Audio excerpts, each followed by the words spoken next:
হাতে যদি দুইটা গ্লাসের পানি দেওয়া হয় কাঠের, তন্দ্রা আসার সাথে সাথে ঘুম আসার সঙ্গে সঙ্গে এই গ্লাস গুলা হাত থেকে পড়ে যেমন নষ্ট হয়ে যাবে, আর আমি মহান মনিব আল্লাহ তাআলা, সৃষ্টি জগতের স্রষ্টা আল্লাহ তাআলা যদি ঘুমাই, এই দুনিয়া আসমান জমিন ধ্বংস হয়ে যাবে। এই জন্য আমি তো ঘুমাই না, ঘুমানোর তন্দ্রাও আমার আসে না। আল্লাহ তাআলা ঘুমাই না, ঘুমানোর তন্দ্রাও আসে না। সম্মানিত ভাই আমার, বন্ধুরা আমার, একান্ত আপন জনের আমার একজন বড় আল্লাহর ওলি ছিল। উনি, তার নাম হচ্ছে হযরতে বাইজিদ বুস্তামি রহমাতুল্লাহ আলাইহি। এনি অনেক বড় আল্লাহর ওলি ছিল। এই দুনিয়ায় নবী আসার, পয়গম্বর আসার দরওয়াজা আল্লাহ তাআলা বন্ধ করে দিয়েছেন, কিন্তু একজন ওলি আবেদ এবং আল্লাহর নৈকট্য করনেওয়ালার রাস্তা বন্ধ করে নাই।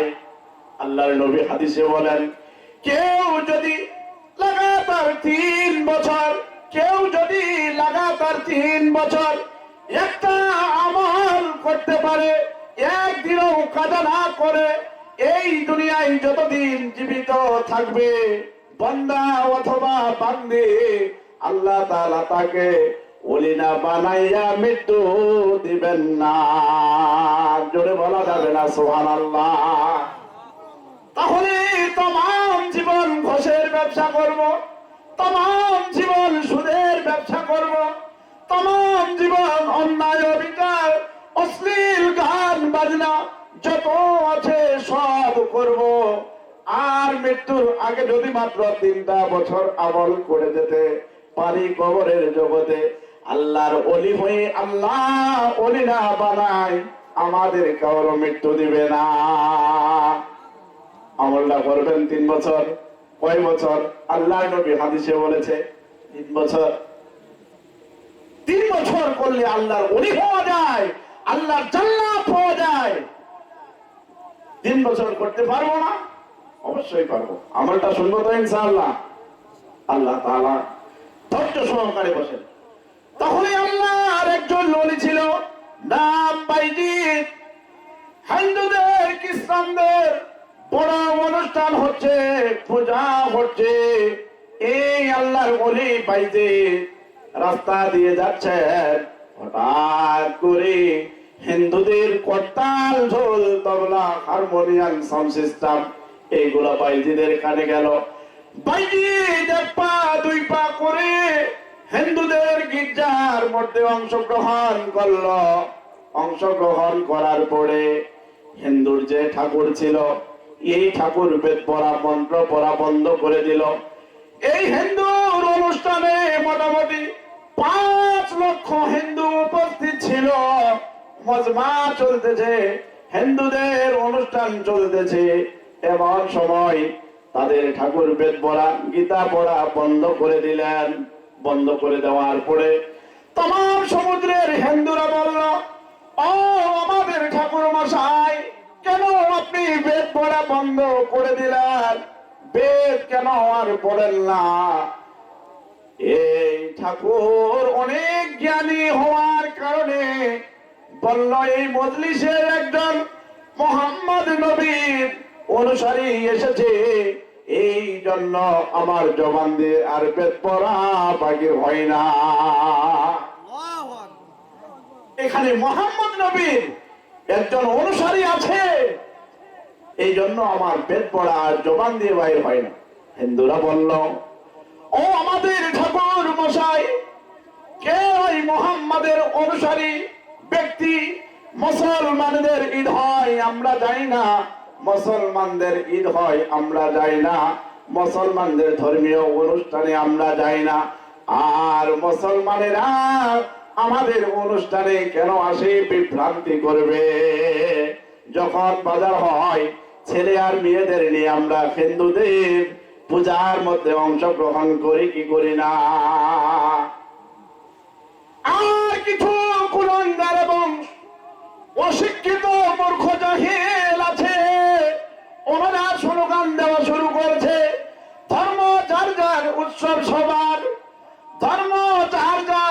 উৎসব সবার, আমরাও বলবো কুরবানি আমার, গোট খাবে সবাই। ঠিক কি ঠিক না? হিন্দুরা কেন গোশ খায় না?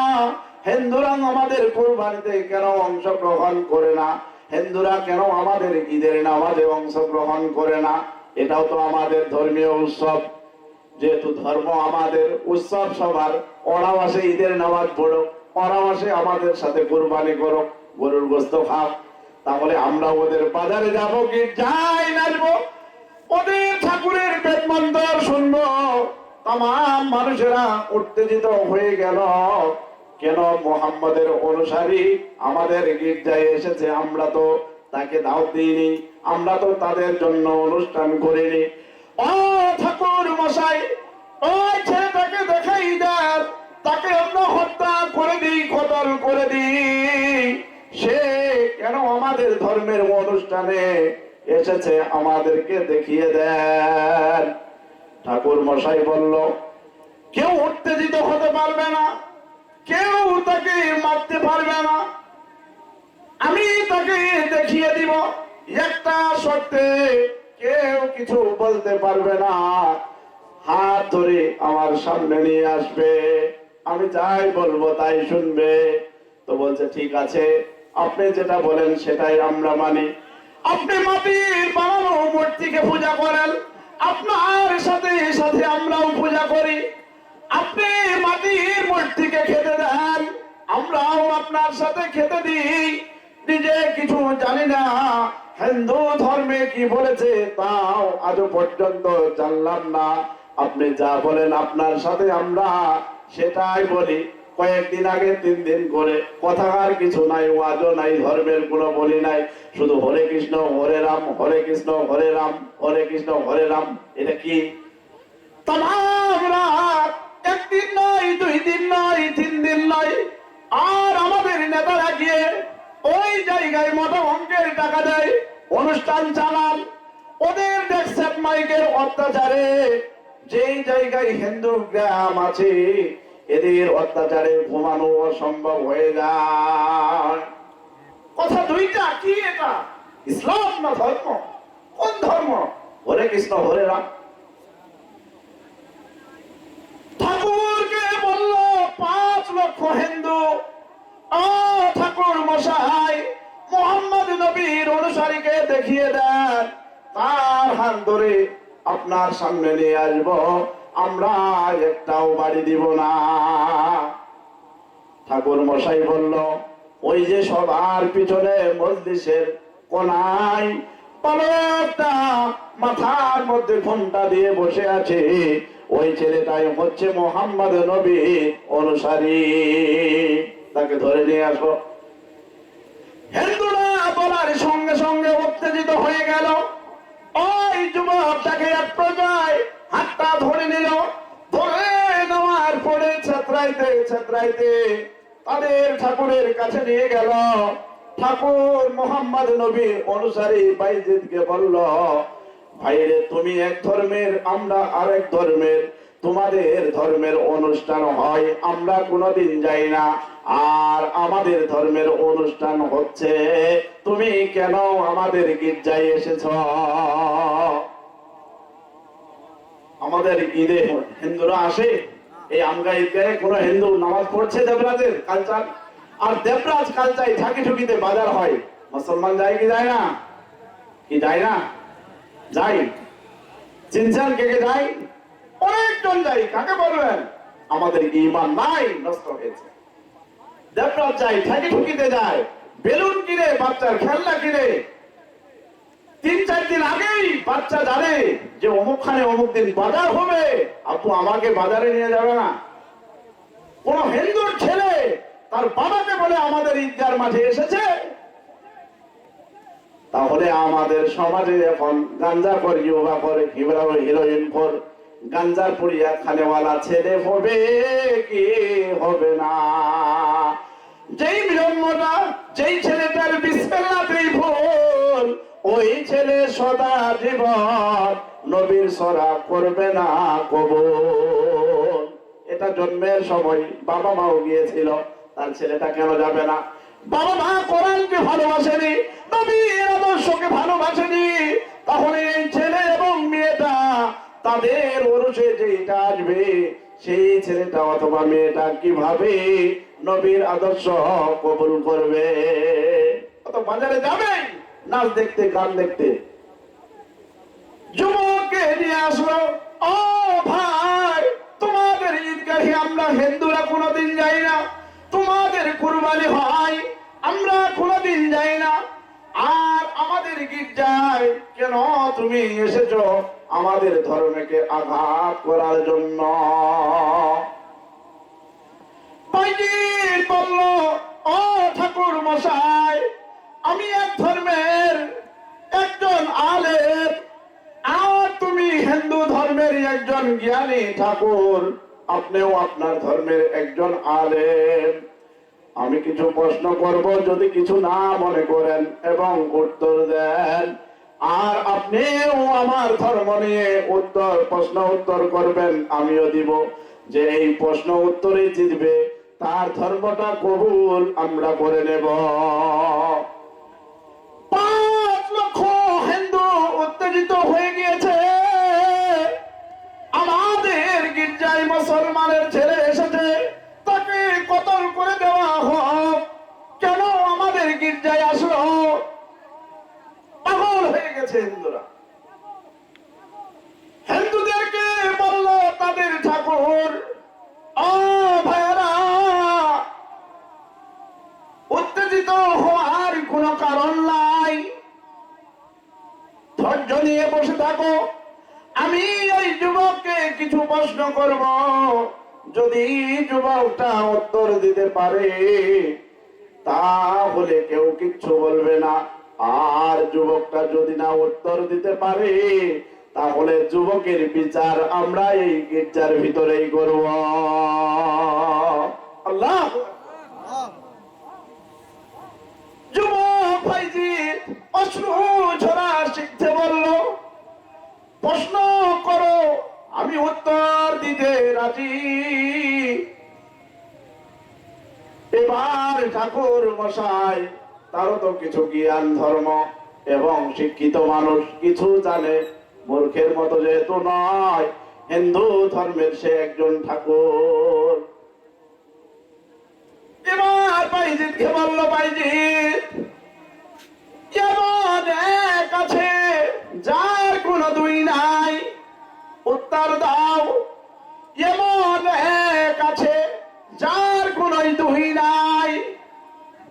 বাইজিদ আসমানের দিকে তাকায় আর বলতে থাকে, ও ভাই, এটা হচ্ছে আমার আল্লাহ তাআলা। আল্লাহ তাআলা নিজেই বলেছেন, আল্লাহু লা ইলাহা ইল্লা হুয়াল হাইয়ুল কাইয়্যুম, কুল হুয়াল্লাহু আহাদ, আল্লাহুস সামাদ। আল্লাহ এক, যার মধ্যে কোনো দুই নাই। এমন এক যার মধ্যে কোনো দুই নাই। আল্লাহ কয়জন? আল্লাহ কয়জন? আল্লাহ একজন, যার মধ্যে কোনো দুই নয়। বাইজিদ হাসতে হাসতে উত্তর দিল, আমার আল্লাহ তাআলা এক, যার মধ্যে কোনো দুই নাই। হিন্দুরা সব 5 লক্ষ শুনে আছে, এমন এক যার মধ্যে কোনো দুই নেই। আল্লাহ তাআলা এক, যার মধ্যে দ্বিতীয় জন আল্লাহ নাই। আল্লাহ নিজেই কোরআনে বলেছেন, লাম ইয়ালিদ ওয়া লাম ইউলাদ ওয়া লাম ইয়াকুল লাহু কুফুয়ান আহাদ। আমার থেকে কেউ জন্ম নেয়নি, আমি কাউকে জন্ম দেইনি, আমি আল্লাহ তাআলা এক, আমার কোনো শরীক নাই, আমি আল্লাহ তাআলা বেরিয়াজ একজন। আল্লাহু আকবার। ও মুসলমানের ছেলে, এমন দুই আছে যার মধ্যে কোনো তিন নাই। তোমার দ্বিতীয় নাম্বার প্রশ্ন, এমন দুই আছে যার মধ্যে কোনো তিন নাই, উত্তর দাও। বাইজিদ হাসে আর উত্তর দেয়, রাত আর দিন দুইটা যার মধ্যে কোনো তিন প্রকার নাই। রাত কয়টা? একটা। দিন কয়টা? একটা। তাহলে দুইটা, যার মধ্যে কোনো তিন নাম্বার আছে নাকি? আল্লাহ তাআলা কোরআনে বলেন ওয়াজআলনাল লাইলা ওয়াজআলনান নাহারা মাশা। আল্লাহ তাআলা রাত আর দিন বানিয়েছেন যার মধ্যে কোনো তিন নাই। আল্লাহ তাআলা দিন বানিয়েছেন, দিনে শ্রমিকেরা শ্রম করবে আর রাতে ঘুমাবে। দুই, যার মধ্যে কোনো তিন নাই। যার তিন আছে রে বাইজিৎ, যার মধ্যে কোনো চার নাই। যেমন তিন, যার মধ্যে কোনো চার নাই। উত্তর দাও। বাইজিৎ হাসে আর বলে কিরামান কাতিবিনা ইয়ালামুনা মা তাফআলুন। আল্লাহ তাআলা মৃত্যুর পরে কবরের জগতে কয়টা প্রশ্ন করবে আল্লাহ কোরআনে বলেছেন, জোরে বলা যাবে না সুবহানাল্লাহ। মৃত্যুর পরে আমাদের প্রত্যেকের কবরের জগতে তিনটা প্রশ্ন করবে। এক নাম্বারের প্রশ্ন, তোমার রব কে ছিল? আমাদের রবের নাম কি? আল্লাহ। দুই নাম্বার প্রশ্ন, তোমার ধর্মের নাম কি? ইসলাম। তিন নাম্বার প্রশ্ন, তোমার নবী কে ছিল? আমাদের নবী মুহাম্মদুর রাসূলুল্লাহ। আমাদের কবরে প্রশ্ন কয়টা? চারটা আছে কারো? তাহলে এমন দিন যার মধ্যে কোনো চার নাই। কবরে আমাদের ছেলে অথবা মেয়ে, পুরুষ কিংবা নারী, কবরে তিনটা প্রশ্ন করবে যার মধ্যে কোনো চার নাই। তারপরে বলল, ও যুবক বলো এমন চার যার কোনো পাঁচ নাই। এমন চার যার মধ্যে কোনো পাঁচ নাই। বাইজিৎ হাসে আর বলে আল্লাহ তাআলা চারটা বড় বড় কিতাব অবতীর্ণ দুনিয়াতে করেছেন যার উপরে আর পাঁচ নাই। এক নাম্বার কোরআনুল কারীম, দুই নাম্বার তাওরাত, তিন নাম্বার জবুর, চার নাম্বার ইনজিল। জোরে বলা যাবে না সুবহানাল্লাহ। এমন চার যার কোনো পাঁচ নাই। আল্লাহ তাআলা নবী পয়গম্বরদের উপরে, বড় বড় চারজন নবী পয়গম্বরের উপরে চারটা কিতাব অবতীর্ণ করেছেন যার মধ্যে কোনোই পাঁচ নাই। তারপরে হিন্দু ঠাকুর বাইজিৎকে বলে, ও বাইজিৎ এমন পাঁচ আছে যার মধ্যে কোনোই ছয় নাই, উত্তর দাও। বাইজিৎ হাসে আর উত্তর দেয়, আল্লাহ তাআলা আমাদের মুসলমানদের জন্য আমাদের নবী হাদিসে বলেছেন আমাদের ইসলামের বুনিয়াদ ভিত্তি কয়টা? পাঁচটা। বুনিয়াল ইসলাম খামসিন শাহাদাতু আল্লাহ ইলাহা ইল্লাল্লাহ ওয়া আকিমুস সালাত ওয়া আতুজ যাকাত ওয়াল হাজ্জু বাইতুল্লাহ ইন ইসতাতা ইলাইহি সাবিলা। জোরে বলা যাবে না আল্লাহু আকবার। ও খ্রিস্টান হিন্দু ভাই, আমাদের ইসলামের বুনিয়াদ ভিত্তি পাঁচটা। নবী হাদিসে বলেছেন যে এই পাঁচ বুনিয়াদ ভিত্তির উপরে যাদের জীবন পরিচালনা করবে আল্লাহ তাআলা দুনিয়ার জীবনও সুখময় করে দেবেন, আর মৃত্যুর পরে কবরের জগতেও আল্লাহ তাআলা জান্নাত দান করবেন। এমন পাঁচ যার কোনো কি নাই, ছয় নাই। তারপরে আবার ওই ইহুদি ঠাকুর বাইজিৎকে বলে, ও বাইজিৎ এমন ছয় যার মধ্যে কোনো সাত নাই। বাইজিৎ হাসে আর বলে, আল্লাহ তাআলা সেটা কোরআনে বলেছেন এবং যার কোনো সাথে নাই আইয়ামিন সিত্তাতিন সাওয়া। আল্লাহ তাআলা যখন আসমান আর জমিন লোহে করু কুরসি আরশে আজিম বানায়, আল্লাহ তাআলা 6 দিনে সৃষ্টি করেছিলেন, যার মধ্যে আল্লাহ তাআলা 7 নাম্বার দিনকে নেই নাই। জোরে বলা যাবে না সুবহানাল্লাহ। এই আসমান জমিন লৌহ কুরসি আল্লাহ তাআলা 6 দিনে বানিয়েছেন। আল্লাহ তাআলা 7 নাম্বার দিনকে নেই নাই, 6 দিনে বানিয়েছেন। 5 লক্ষ ইহুদি গির্জার দিকে বাইজিদ আর ঠাকুরের দিকে তাকিয়ে আছে আর চিন্তা করে আমাদের ঠাকুর গির্জার ভিতরে এই যুবককে এতগুলো প্রশ্ন করলো, আর এই যুবক সব প্রশ্নের উত্তর হাসতে হাসতে দিয়ে দেয়। দেখি কি হয়। তারপরে এই ইহুদি আলেম বাইজিদকে বলল, ও বাইজিদ, এমন 7 আছে যার ভিতরে কোনো আট নাই, এটা বলো।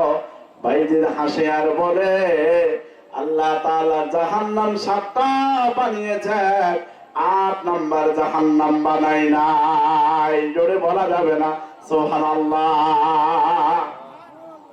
জাহান্নাম কয়টা? 7টা। 8 নাম্বার জাহান্নাম আছে নাই। এবারও উত্তর দিয়ে দিল। তারপরে বাইজিদকে বলল, ও বাইজিদ, এমন আট আছে যার ভিতরে কোনো 9 নাই। বাইজিদ হাসে আর বলে, আল্লাহ তাআলা জান্নাত বানিয়েছেন 8টা, যার মধ্যে কোনো 9 নাই। জোরে বলা যাবে না সুবহানাল্লাহ।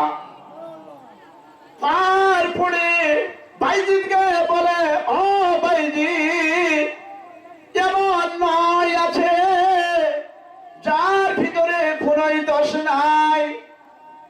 বাইজিদ হাসে আর বলে, এই দুনিয়ার জমিনে আল্লাহ তাআলা এমন একটা দিন বরাদ্দ করেছেন, ওই জায়গায় 9 জিলহজ আরাফার ময়দানে আল্লাহর কাছে যত বান্দা আর বান্দিরা নেক দোয়া করবে, আল্লাহ তাআলা একজন বান্দা বান্দির দোয়াকে ফেরত দেবেন না। জোরে বলা যাবে না সুবহানাল্লাহ।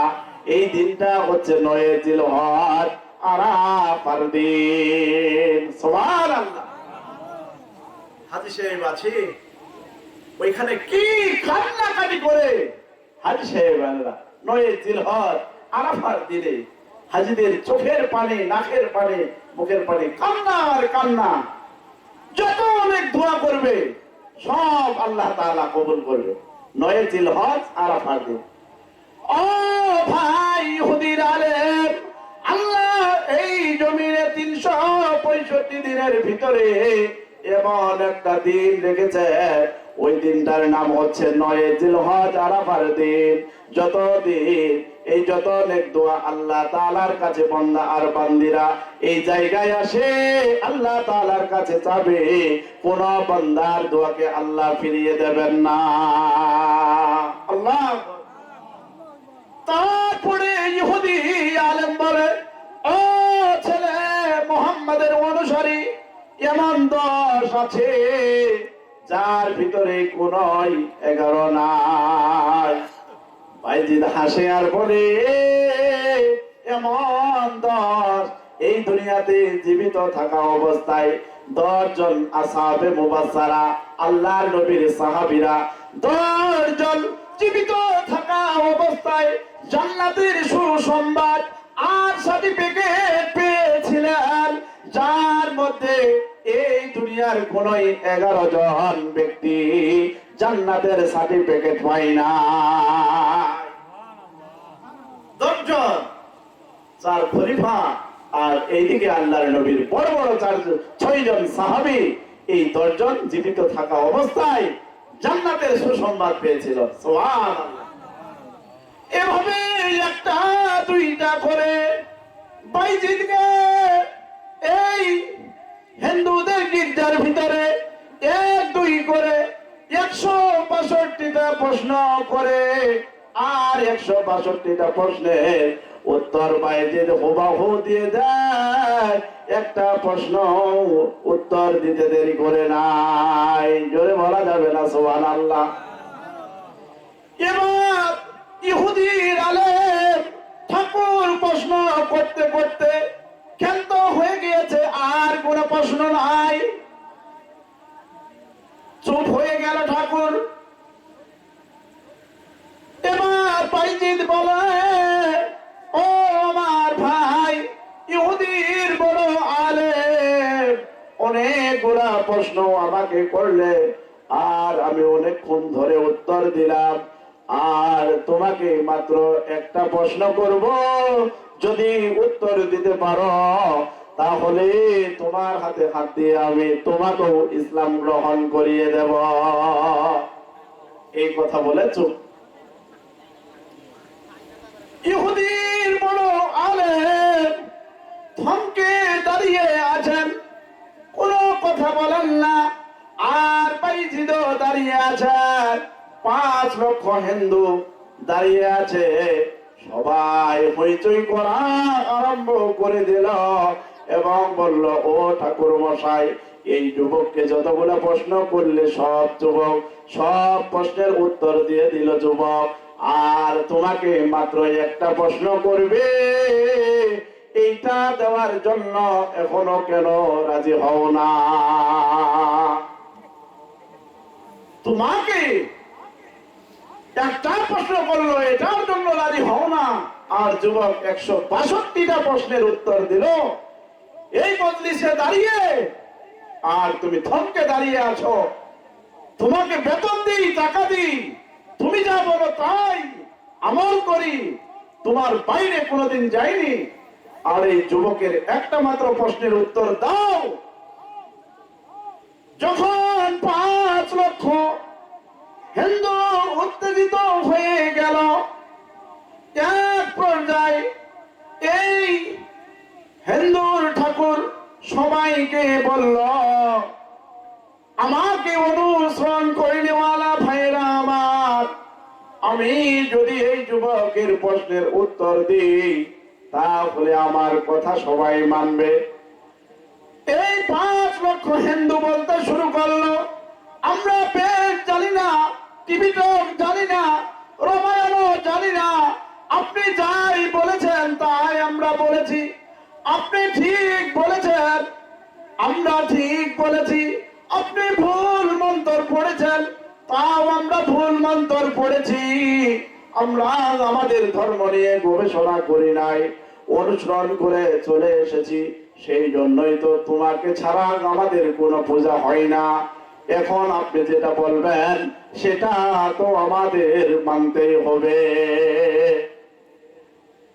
সেই ইহুদি আলেম হিন্দুর ঠাকুর চোখের পানি ছেড়ে দিল। চোখের পানি ছেড়ে দেওয়ার পরে অঝরে কান্না শুরু করলো, আর বলতে লাগলো, ও আমার হিন্দু ভাইরা, এই যুবক এখনো তোমরা সিদ্ধান্ত নাও, আমি যদি যুবকের প্রশ্নের উত্তর দিই আমার এটা মানে নিবে কি নিবে না? সব হিন্দুরা হাত তুলে ঠাকুরের দিকে পানা করতেছে, পানাগুজি করতেছে, আর বলতে আছে, অবশ্যই মানবো, কেন মানবো না, যুবককে প্রশ্ন করতে বলো। আর এই ইহুদির আলেম জানে যুবক তাকে কি প্রশ্ন করবে। হাত উঠাইয়া হিন্দুরা পানাগুলি যখন ঠাকুরের দিকে ঘরে, সবাই হই হাল্লা শুরু করে দিল। একটাই মাত্র প্রশ্ন, এতদিন ধরে এত কিছু খাওয়াইলাম, একটা মাত্র প্রশ্নের যদি না উত্তর দিতে পারো আপনি আমাদের ধর্মগুরু হইতে পারেন না। সিদ্ধান্ত নিয়ে নিলেন, ও মুহাম্মাদের অনুসারী যুবক, আমাকে প্রশ্ন করো, কি তোমার একটা মাত্র প্রশ্ন? যুবক বাইজিদ হাসে আর বলে, আমরা যখন আল্লাহর জান্নাতে মৃত্যুর পরে যাব, যদি মৃত্যুর পরে সেই জায়গায় নাও যায়, কিন্তু আল্লাহর জান্নাতে যখন আমরা যাব, সেই জান্নাতের গেটে লেখাটা কি থাকবে? জোরে বলা যাবে না সুবহানাল্লাহ? আমরা যখন জান্নাতে যাব, আমরা যখন জান্নাতে আল্লাহর যাব, এই জান্নাতের গেটে লেখা থাকবে, আল্লাহ 3 প্রকার ধাতু দিয়ে, মনে মুক্তা জওহার দিয়ে লেখা থাকবে, লা ইলাহা ইল্লাল্লাহু মুহাম্মাদুর রাসূলুল্লাহ। এই কালিমার অর্থ কি? লা ইলাহা ইল্লাল্লাহ, নাই কোনো মাবুদ আল্লাহ ছাড়া, নাই কোনো মাবুদ আল্লাহ ছাড়া, মুহাম্মাদুর রাসূলুল্লাহ।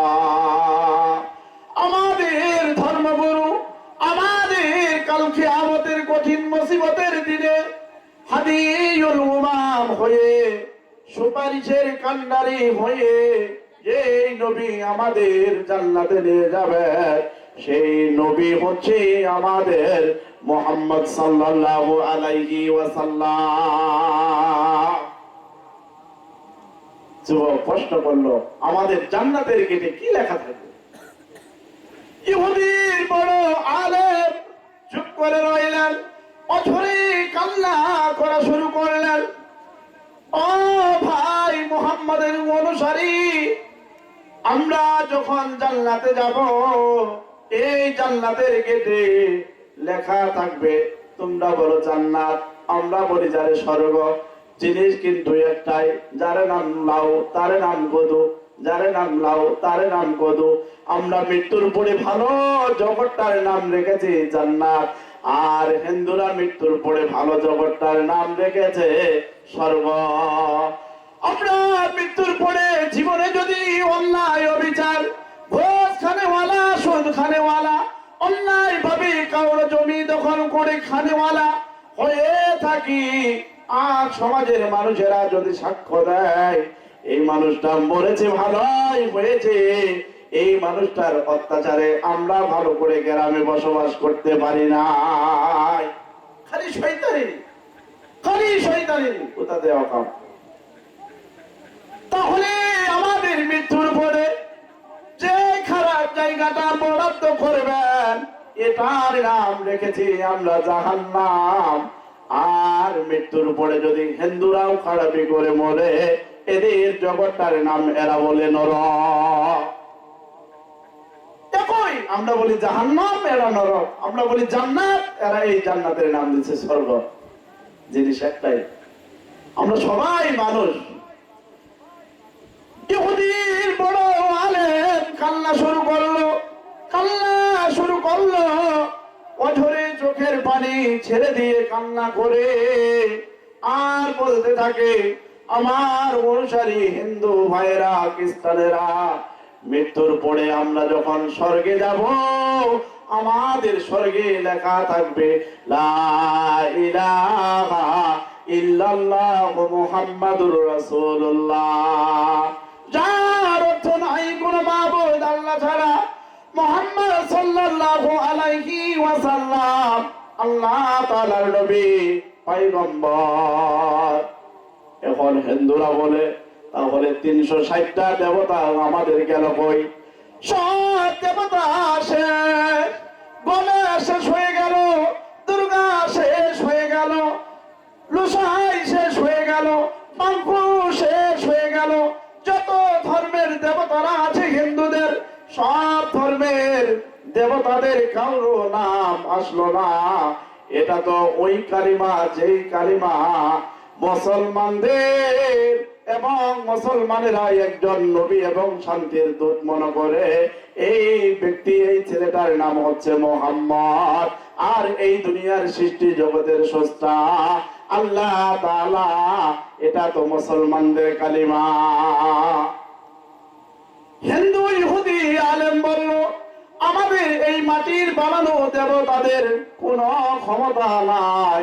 এই মাটির বানানো দেবতাদের যদি কোনো ক্ষমতাই থাকতো, পূজা শেষ হয়ে যাওয়ার পরে আমাদের হাতের বানানো মাটির দেবতা যখন আমরা তাদের ঘাড়ে লাথ দিয়ে পানিতে ডুবিয়ে দিতাম, এই দেবতারা নিজে ডুবতো না, আমাদের ডুবিয়ে মৃত্যু দিত, কিন্তু ওরা চিরস্থায়ী গির্জায় দাঁড়িয়ে থাকতো। এদের ক্ষমতা নাই। 3 দিন পূজা শেষ হয়ে যাওয়ার পরে এদের ঘাড়ে লাথি দিয়ে বাচ্চারা পানির মধ্যে ডুবায়, এদের ক্ষমতা নাই। সৃষ্টি জগতের স্রষ্টা মহান রব্বুল আলামিন এই জন্য আয়াতুল কুরসির ভিতরে বলেন, এবং আল্লাহ তাআলা এরকম 4000 বাক্যের মধ্যে বলেছেন আল্লাহ যে এক, তার সাথে কোনো শরীক নাই। আল্লাহ তাআলা অনেক জায়গায় বলেছেন, আল্লাহ তাআলা অনেক জায়গায় বলেছেন।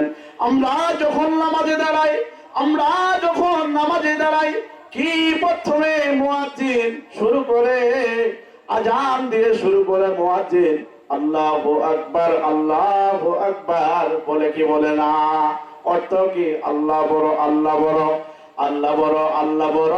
এক আল্লাহর ইবাদত করো, 3 ফরজে গোসল করো, 4 ফরজে ওযু করো, যদি চাও বাঁচতে চলে যাও গাছতে, আসার আগে আজরাইল চলে যাও কাকরাইল, আর করোনা ভঙ্গি চলে যাও টঙ্গি, যাব মোরা যাব রে আল্লাহর জান্নাত যাব রে।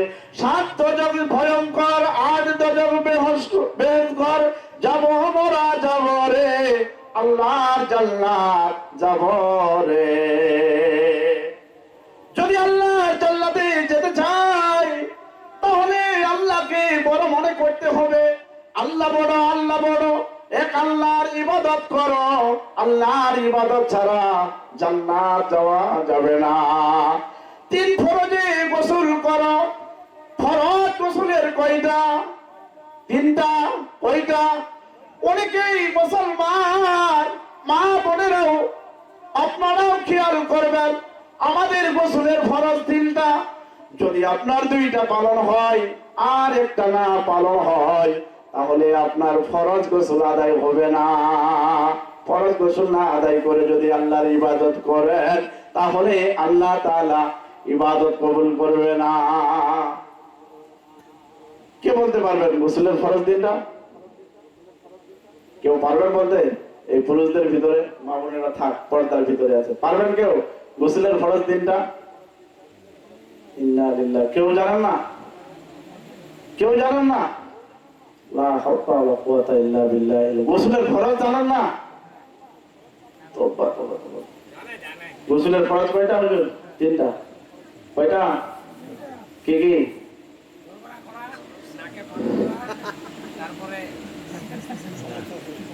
সমস্ত শরীর উত্তম ভাবে ধৌত করা। যাক, আলহামদুলিল্লাহ। গোসলের ফরজ 3টা। যদি বলা হয় কিছু মুসল্লি মুখজোর আছে, গোসলের ফরজ 3টা কি কি? তো নাই তোয়ান গোসলা, সাবন দেওয়ার পচলা, গামছা আর তেলের খরারা নিয়া, এই গোসলের ফরজ। গোসলের ফরজ 3টা। এক আল্লাহ বড়, 3 ফরজে গোসল করো, 4 ফরজে ওযু করো, যদি চাও বাঁচতে চলে যাও গাছতে। তাবলীগে যখন গাছতে যাই কি শিখাই? দ্বীন ইসলাম যায় শিখাই। আসার আগে আজরাইল চলে যাও কাকরাইল, মৃত্যু আসার আগে তোমার জীবনে কিছু যদি অজানা আছে, কাকরাইলে যায় 40 দিনের চিল্লা দাও, দোয়া কোনো দাত্তাইয়াতু দরুদ শরীফ, দোয়া মাসুরা 6টা বা 4টা সূরা ভালো করে শিক্ষা করে নাও। আর করোনা ভঙ্গি চলে যাও টঙ্গি, 3 দিনের বিশ্ব ইজতিমায় যাও, ইমান পাকা করে নিয়ে আসো, আপনার টাকা পয়সা নাই। আসার আগে আজরাইল চলে যাও কাকরাইল। 7 দজক ভয়ঙ্কর, 8 দজক বেহেশতঘর, যাব মোরা যাব রে আল্লাহর জান্নাত যাব রে। এই জন্য সম্মানিত মুসল্লিয়ানে কেরাম সব ইহুদেরকে বলল, ও ভাই, এতদিন ধরে গীতা পড়েছি, রামায়ণ পড়েছি, টিভি টক পড়েছি, আমিও এইগুলার মানে আর অর্থ জানি না। আমাদের চিরস্থায়ী যে স্বর্গ, তার নাম মুসলমানেরা দিয়েছে জান্নাত। আর এই জান্নাতে যদি যেতে হয় তাহলে এক আল্লাহর ইবাদত করতে হবে। সব হিন্দুরা ঠাকুরের দিকে, বাইজিদের দিকে হয়ে হতবাক হয়ে গেল। ও ঠাকুর, এতদিন ধরে আমরা যা করেছি সবই কি আমাদের বরবাদ? তো বলছে সবই আমাদের বরবাদ। যদি বাঁচতে চাও এক কালিমাকে পড়ো এবং আল্লাহর জান্নাতে যাও। আল্লাহর নবী ওয়াদা করেন, মান ক্বালা লা ইলাহা ইল্লাল্লাহ ফাদাখালাল জান্নাহ। যেই ব্যক্তির মৃত্যুর সময় জীবনে খাতিমায়ে কালিমা হবে, মৃত্যুর সময় কেউ যদি কালিমা পড়তে পড়তে মৃত্যু বরণ করে, আল্লাহর নবী বলেন, মান ক্বালা লা ইলাহা ইল্লাল্লাহ ফাদাখালাল জান্নাহ। মৃত্যুর সময় সে যদি কালিমা নসিব হয়, তার জন্য আল্লাহ তাআলা জান্নাত দিয়ে দিবেন। জোরে বলা যাবে না সুবহানাল্লাহ? এই জন্য কালিমা কারা পড়বে? কালিমা ওরাই পড়বে যারা এক আল্লাহর ইবাদত করবে, 3 ফরজে গোসল করবে, 4 ফরজে ওযু করবে এবং ইসলামের যত নৈতিকতা, হুকুম আর আহকাম আছে আল্লাহ তাআলা তাদেরকে জান্নাত দিবেন। জোরে বলা যাবে না সুবহানাল্লাহ? এই জন্য মা বোনেরা ইসলামের যত হুকুম আহকাম আছে আমাদের জন্য বলেছে। আর আল্লাহর নবী মা বোনদের জন্য 4টা মাত্র কাজ করতে বলেছে। কোন মা আর বোন যদি এই 4টা কাজ করে, আল্লাহর নবী বলেন তাদের জন্য জান্নাত ওয়াজিব। সুবহানাল্লাহ বলা যাবে না? আমি যে আয়াতে কারিমা পড়েছিলাম, ওয়াকারনা ফি বুয়ুতিকুন্না ওয়ালা তাবাররাজনা তাবাররুজাল জাহিলিয়াতিল উলা। কোন মহিলা যদি জান্নাতে যেতে চায় তাহলে সে যেন পর্দার ভিতরে থাকে। 2 নম্বরে আস্তে আওয়াজে কথা বলে, 3 নম্বরে স্বামীর মাল হেফাজত করে, 4 নম্বরে সে যদি ওয়াক্ত মতো নামাজ পড়ে। 1 নম্বর পর্দার ভিতরে থাকা, বেহায়া অশ্লীলতা করে রাস্তাঘাটে বিভিন্ন জায়গায় ঘোরা ফিরা যাবে না, পর্দার ভিতরে থাকতে হবে। বাংলাদেশের মা বোনেরা জ্ঞান করো, মা জ্ঞান। বর্তমান তোদের বাজারে দাম কমিল কেন? দাম যদি বাড়াতে চাও মা, শিখো কোরআন হাদিসের লেখাপড়া, নইলে হবে তোরা শ্মশান ঘাটের মরা। কোরআন হাদিসের লেখাপড়া করেন, নইলে শ্মশান ঘাটের মরা হবেন।